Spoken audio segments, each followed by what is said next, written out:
नमस्कार, आप देख रहे हैं सत्य हिंदी और मैं हूं आपके साथ कृति सिंह। चंडीगढ़ को सीधे केंद्र के कंट्रोल में लाने वाला फैसला आखिर क्यों वापस लिया गया और इस पर पंजाब बीजेपी ने क्या कहा था?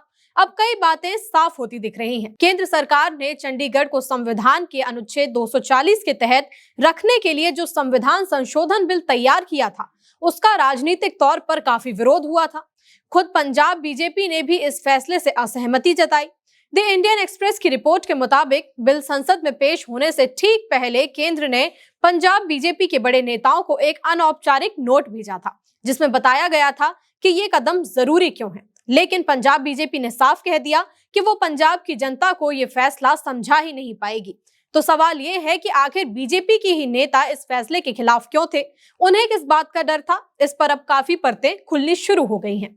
द इंडियन एक्सप्रेस की रिपोर्ट के मुताबिक शनिवार को पंजाब बीजेपी के बड़े नेताओं को जो नोट भेजा गया, उसमें कहा गया कि चंडीगढ़ का मौजूदा संवैधानिक दर्जा, राजधानी की भूमिका और प्रशासनिक ढांचा वैसा ही रहेगा। बस अनुच्छेद 240 के तहत राष्ट्रपति को कुछ खास अधिकार देने से चंडीगढ़ की जरूरत के हिसाब से जल्दी और आसानी से कानून बनाए जा सकेंगे। नोट में यह भी बताया गया कि फिलहाल संसद ही चंडीगढ़ के लिए कानून बना सकती है, लेकिन 1966 के बाद पंजाब पुनर्गठन अधिनियम और 1987 के कुछ प्रतिनिधित्व कानूनों को छोड़कर कोई खास कानून नहीं बना। नोट में तर्क दिया गया कि बाकी केंद्र शासित प्रदेश अनुच्छेद 240 के तहत राष्ट्रपति की मंजूरी से अपने हिसाब से कानून बना सकते हैं, जबकि चंडीगढ़ को हमेशा पंजाब या हरियाणा के कानूनों को ही अपनाना पड़ता है, जो अक्सर सही नहीं होते। अंग्रेजी अखबार की रिपोर्ट के मुताबिक बीजेपी नेताओं को भेजे गए नोट में इस बदलाव के कई फायदे बताए गए। नोट में कहा गया कि इससे बिना कोई बड़ा संविधान बदलने के राष्ट्रपति के आदेश से जरूरी सुधार किए जा सकेंगे और प्रशासनिक कामकाज तेज होगा। स्वास्थ्य, लोक सेवाएं, कानून व्यवस्था या नौकरशाही पर कोई असर नहीं पड़ेगा। पंजाब और हरियाणा की साझा राजधानी का दर्जा भी वैसा का वैसा ही रहेगा। नोट में यह भी साफ कहा गया कि यह कदम सिर्फ चंडीगढ़ को बाकी केंद्र शासित प्रदेशों जैसी आधुनिक कानूनी व्यवस्था देने के लिए उठाया गया है।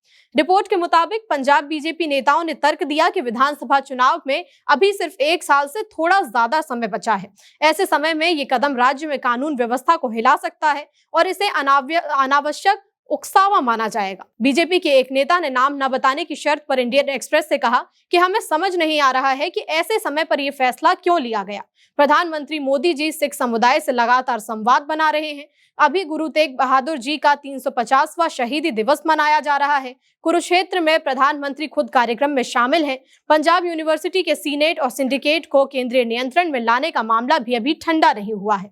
लोग दिल्ली की तानाशाही की बात कर रहे हैं, ऊपर से ये नया प्रस्ताव ला दिया गया है। राजनीतिक विरोध और सहयोगी दलों की नाराजगी को देखते हुए केंद्र सरकार ने विधेयक को फिलहाल टाल दिया।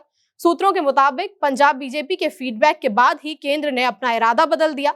चंडीगढ़ को लेकर पंजाब और हरियाणा का दशकों पुराना विवाद एक बार फिर से सुर्खियों में है और इस बार केंद्र का प्रस्ताव उल्टा पड़ गया। तो कुल मिलाकर चंडीगढ़ को अनुच्छेद 240 के दायरे में लाने का कदम सिर्फ प्रशासनिक सुधार के तौर पर रखा गया था, लेकिन जमीन पर उसके राजनीतिक मायने कहीं बड़े निकल आए। यही वजह है कि सहयोगी दलों की आपत्ति और पंजाब बीजेपी के फीडबैक के बाद केंद्र ने इसे फिलहाल टाल दिया है। अब अगला सवाल ये है कि क्या सरकार इस प्रस्ताव को दोबारा किसी नए रूप में लाएगी या फिर अब इसका जिक्र तक नहीं किया जाएगा? आपकी क्या राय है? कमेंट करके बताइए। साथ ही चैनल को सब्सक्राइब कर लें। फिलहाल के लिए इतना ही। नमस्कार। Copyright disclaimer under Section 107 of the Copyright Act 1976. Allowance is made for fair use for purposes such as criticism, comment, news reporting, scholarship, and research.